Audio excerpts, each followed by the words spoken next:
News के प्रायोजक हैं doctor Asadullah Khan English medium school और जूनियर कॉलेज सोलापूर। मोजे तिरे गावातून सीना नदी पात्र सूर्या नदी पात्रामधून तिरे व आजूबाजूच्या 4-5 गावातील शेतकरी वर्गास लोकांना पिण्यासाठी जनावरांना पिण्यासाठी पाण्याची सोय होत असते, परंतु पाटबंधारे विभागाचे अधीक्षक अभियंता व भीमा पाटबंधारा विकास विभाग क्रमांक 2 चे कार्यकारी अभियंता यांच्या चुकीच्या नियोजनामुळे शिंगोली बांधाऱ्यातील पाणीसाठा कमी होऊन सर्व शेतकऱ्यांवर अत्यंत वाईट परिस्थिती निर्माण झालेली आहे। याबाबत येथील सर्व शेतकऱ्यांनी संबंधित पाटबंधारे विभागास पाण्याची अडचण गंभीर असून तात्काळ पाणी पुरवठा करण्याची मागणी देखील केली व पाणी पुरवठा न झाल्यास सर्व शेतकरी नाईलाजाने बेमुदत उपोषण आंदोलन करतील असे लेखी स्वरूपात कळवले होते। त्यावर लाभ क्षेत्र विकास प्राधिकरण सोलापूर येथील कार्यकारी अभियंता यांनी कार्यकारी अभियंता भीमा विकास विभाग क्रमांक 2 यांच्याशी चर्चा करून दिनांक 12/5/2025 पासून जनावरांच्या सोयीकरिता व शेतकऱ्यांना शेतीसाठी भीमा उजनी प्रकल्पाच्या उजनी डाव्या कालव्याच्या कुरुल कालवाद्वारे सीना नदी पात्रात पाणी सोडणार असल्याचे लेखी पत्र देऊन दिनांक 12/5/2025 नदी पात्रात पाणी न सोडता शेतकऱ्यांची फसवणूक व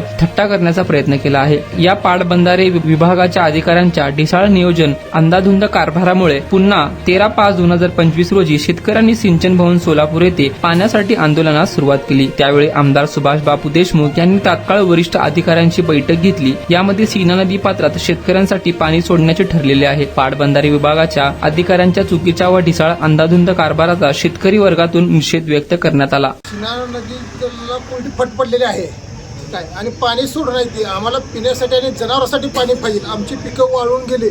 हे जे यांचे धोरण आहे सिंचनचे कुठले पाटबंधारे त्यांच्या आरमुट्या धोरणामुळे सीना नदीकडची शेतकरी सगळी परपळून गेलेले आहेत। पण आता पिण्यासाठी पाणी मागण्यासाठी आम्ही इथे सकाळ धरून बसलोय तर उडवाउडीची उत्तर देते ती, टिंगल करते ती। आम्ही सतत 20 दिवस झाला आम्ही इथे सारखं लेखी आश्वासन देते ती, काय करते सगळं टिंगलीचा विषय चाललाय, टिंगल करते ती, आम्हाला हुडदुडचं उत्तर देते आणि लबाड आहे ही सगळं। इथे जे मेन शासकीय अधिकारी जे आहे पाटबंधाऱ्याचा हा क्वालिटीचा माणूस नसल्यामुळं आज जवळजवळ 10 ते 15, 20, 35 गावाला ही भोगाची वेळ आलेली आहे।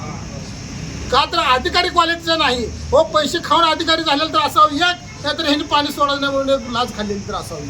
त्यामुळे ही असं उडवडीचं उत्तर आम्हाला मिळालं लागलं। या ठिकाणचे जे अधीक्षक अभियंता आहेत खांडेकर साहेब त्यांच्याशी तुम्ही या विषयावर चर्चा केली नाही का? त्यांना चर्चा केली, लेखी पत्र घेतले, 10 हेल्पट घातले, सगळं केले। शेवटचा पर्याय म्हणून आम्ही हात जोडून इथं बसलेला आहे। तरी सुद्धा त्यांची घामच फुटून आहे, त्यांचे वरतूच नाही पाणी सोडायचं वाचत। त्याला वरनं कोणी जर दबाव टाकून सांगितलेला आहे की इथं पाणी सोडायचं नाही, त्यांच्या दबावाखाली हे चाललेलं आहे। शेवट जरी नाही पाणी इथं सीना नदीला सोडलं तर शेवटच्या वेळेस आम्ही तिने जनावरे घेऊन जनावरे इथं आणून ठेवून आंदोलन करणार आहे। जनावर आणि बायका पोरं सगळंच घेऊन इथे येऊन बसणार आहे। आम्ही जनावर सगळ्यांनी आंदोलन करणार आहे। ही केवळ ह्यांच्या अधिकाऱ्यामुळे आम्हाला ही भोग आलेला आहे, दुसरं कुठलं नाही। पाटबंधारे खात्याचे अधिकारी आहेत ना, त्यांचा ढिसाळ कारभार असल्यामुळं ही आम्हाला शेतकऱ्याला आणि ही भोग आलेला आहे। आमचा आता शेतकऱ्याला येऊन आमच्या जनावराला सुद्धा आला आहे। पिण्याला पाणी नाही, महिना झाला नदी कोरडी फट आहे।